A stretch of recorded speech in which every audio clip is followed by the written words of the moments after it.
ദൈവത്തിരുനാമത്തിനെ മഹത്വമുണ്ടാവട്ടെ.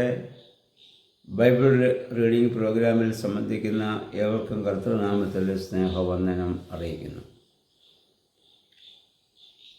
നമ്മൾ ഒന്ന് രാജാക്കന്മാരുടെ പുസ്തകമാണല്ലോ വായിക്കുന്നത്. ഇന്ന് നമ്മൾ വായിക്കുകയും ധ്യാനിക്കുകയും ചെയ്യുന്നത് അതിൻ്റെ 11-ാമത്തെ അധ്യായമാണ്.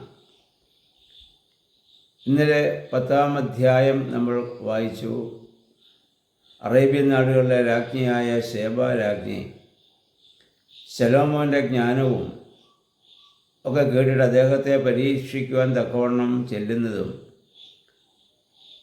അവർ ചോദിച്ച എല്ലാ ചോദ്യങ്ങൾക്കും ശലോമോൻ ഉത്തരം പറയുന്നതും ആ രാജ്ഞി പോലും അതിശയിക്കുന്നതും വളരെയേറെ സമ്മാനങ്ങളും സുഗന്ധവർഗ്ഗങ്ങളൊക്കെ പ്രതിഫലമായി അദ്ദേഹത്തിന് നൽകുന്നതൊക്കെ നമ്മൾ കണ്ടു. അങ്ങനെ ലോകത്തിലെ ഏറ്റവും മഹാനായൊരു രാജാവായി ആയിരിക്കുന്ന ജ്ഞാനിയായിരിക്കുന്ന ഒരു രാജാവിനെയാണ് നമ്മളിതുവരെ കണ്ടത്. എന്നാൽ 11-ാം അധ്യായത്തിൽ നമ്മൾ വായിക്കുന്നത് ശലോമോൻ്റെ പിന്മാറ്റമാണ്. കാരണം അദ്ദേഹം അനേക സ്ത്രീകളെ വിവാഹം കഴിക്കുന്നു. അതും മറ്റ് ജാതികളിൽപ്പെട്ടവരെയൊക്കെ അദ്ദേഹം ഇഷ്ടപ്പെടുന്നവരെയൊക്കെ വിവാഹം കഴിക്കുകയാണ്. യഹോവയായ ദൈവം നേരത്തെ മുന്നറിയിപ്പ് കൊടുത്തിരുന്നു, നിങ്ങൾ വിജാതികളിൽ നിന്ന് വിവാഹം കഴിക്കരുത്, കഴിച്ചാൽ കാലക്രമത്തിൽ അവരുടെ വിശ്വാസത്തിലേക്ക് നിങ്ങൾ പോകും. അന്യദൈവങ്ങളെ ബിംബങ്ങളെ ഒക്കെ ആരാധിക്കുന്നവരാണ് അവർ.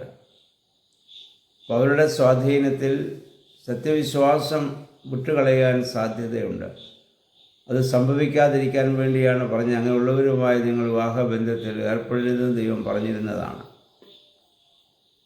എന്നാൽ ശലോമോൻ അതൊന്നും അവിടെ കേൾക്കുന്നില്ല. അനേകം ഭാര്യമാരെ അദ്ദേഹം എടുക്കുന്നു. ഒരു ജഡീകനായി അദ്ദേഹം ജീവിക്കുകയാണ്. ജീവിതം ദൈവികനായി ആരംഭിച്ചതാണ്. ഇപ്പോൾ വെറും ജഡീകനായി അദ്ദേഹം മാറുന്നു എന്നുള്ളതാണ്. ഇവിടെ വായിക്കുന്നു, അദ്ദേഹം പ്രായമായപ്പോൾ ഭാര്യമാർ പറഞ്ഞ ആ ദേവന്മാരുടെ അടുക്കിലേക്ക് അദ്ദേഹം പോകുവാനും അവർക്ക് ധൂപം കാട്ടുവാനും യാഗമർപ്പിക്കാനും കാരണക്കാരനായി ഇവിടെ തീരുകയാണ്. ഇവിടെ നമ്മൾ വായിക്കുന്നത് ദാവീദ് ഒരുപാട് പ്രതിസന്ധി ഘട്ടങ്ങളിലൂടെ പോയി. പക്ഷെ അവൻ സത്യവിശ്വാസം, ദൈവത്തിലുള്ള വിശ്വാസം ഒരിക്കലും അവൻ വെടിഞ്ഞില്ല എന്നുള്ളതാണ്. ശലോമോൻ്റെ പ്രശ്നം, ജീവിതത്തിൽ പ്രശ്നങ്ങളൊന്നുമില്ല, ശത്രു രാജാക്കന്മാരില്ല, കലഹങ്ങളില്ല, സമ്പത്തിൻ്റെ ആധിക്യം, ജ്ഞാനം എല്ലാം അവനുണ്ട്. ജീവിതത്തിൻ്റെ പ്രതിസന്ധി ഘട്ടങ്ങളാണ് വിശ്വാസത്തിൽ നിലനിൽക്കുവാൻ നമ്മളെ ശക്തീകരിക്കുന്നത്. എന്നാൽ ഇന്ന് ശലോമോനെ സംബന്ധിച്ചിടത്തോളം അങ്ങനെയുള്ള പ്രശ്നങ്ങളൊന്നുമില്ല. അതുകൊണ്ട് അദ്ദേഹം വെറും ലോകത്തെക്കുറിച്ച് മാത്രം ചിന്തിക്കുകയും വെറും ജഡീകനായി അദ്ദേഹം മാറുകയും ചെയ്യുകയാണ്. നമ്മൾ വായിക്കുന്നു, അദ്ദേഹത്തിന് 700 ഭാര്യമാരും 300ഓളം വെപ്പാട്ടിമാരും, അങ്ങനെ 1000-ലധികം സ്ത്രീകളുമായുള്ള ബന്ധം. എന്നിട്ട് മോവാബ്യരുടെയും അമ്മോന്യരുടെയും ഒക്കെ മ്ലേച്ഛ വിഗ്രഹങ്ങളെ അദ്ദേഹം ആരാധിക്കേണ്ടി വരുന്ന സാഹചര്യം. 9-ാം വാക്യം നമ്മൾ വായിക്കുന്നതിന് മുമ്പ് 2 പ്രാവശ്യം ദൈവം ശലോമോന് പ്രത്യക്ഷനായി അദ്ദേഹത്തോട് നേരിട്ട് സംസാരിച്ചിട്ടുള്ളതാണ്.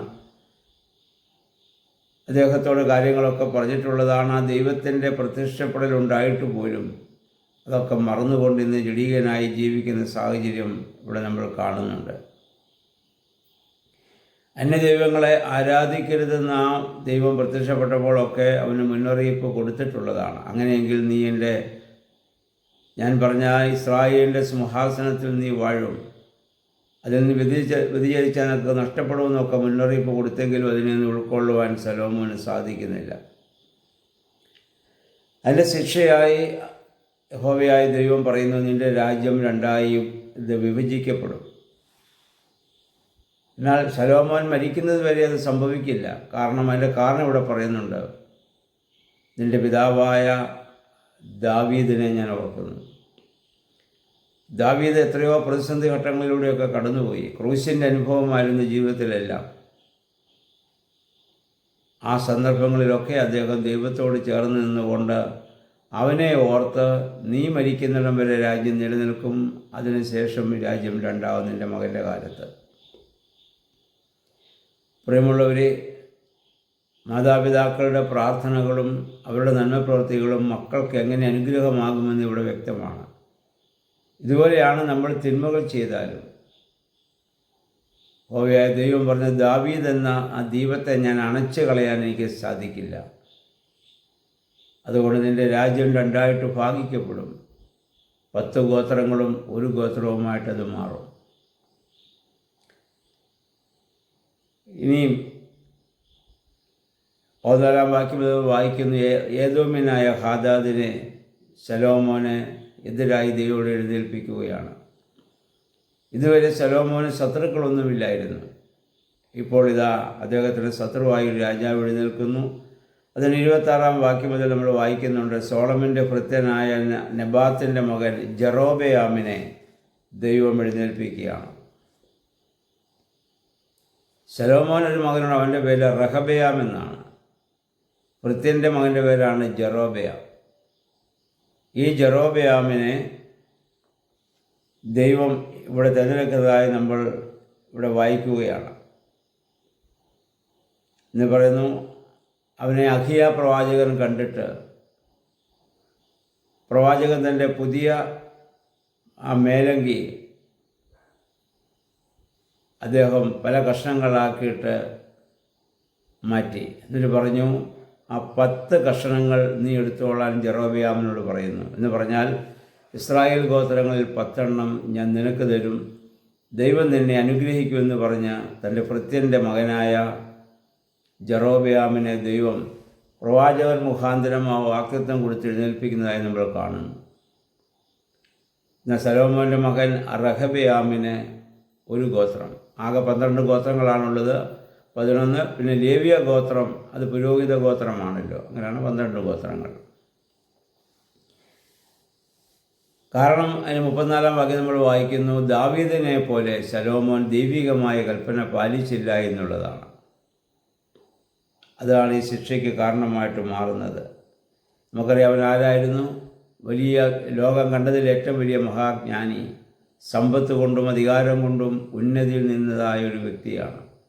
ദൈവത്തിൽ നിന്ന് അകലുമ്പോൾ അവനിതാ വീഴ്ചയിലേക്ക് പോകുന്നതായി നമ്മൾ ഇവിടെ കാണുകയാണ്. ഭക്തനായ ദാവീദിനെ ഓർത്ത് ഒരു ഗോത്രത്തെ മാത്രം അവിടെ നിലനിർത്തിക്കൊണ്ട് ബാക്കി ഈ ഗോത്രങ്ങളെല്ലാം ജെറോബെയാമിൻ്റെ കൂടെ പോകുമെന്ന് ദൈവം അവിടെ പറയുന്നു.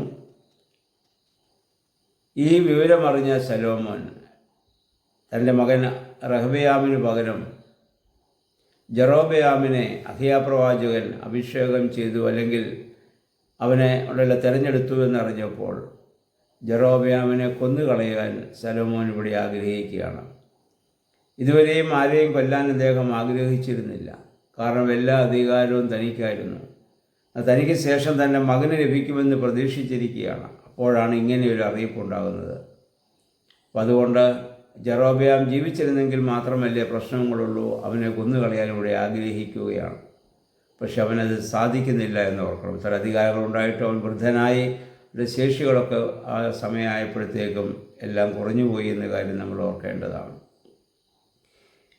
പ്രിയമുള്ളവരെ, ശലോമോൻ ഇവിടെ നമുക്ക് 40 വർഷം രാജാവായി അദ്ദേഹം ഇസ്രായേൽ ജനത്തെ അദ്ദേഹം വഴി നടത്തിയവനാണ്.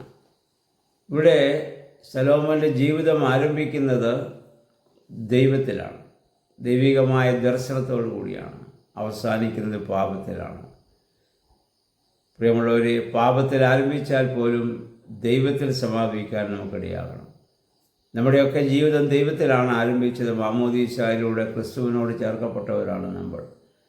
നമ്മുടെ അവസാനം പാപത്തിൽ ചെന്ന് അവസാനിക്കാതെ ദൈവത്തിൽ തന്നെ അവസാനിക്കാൻ നമുക്കിടയാകണം.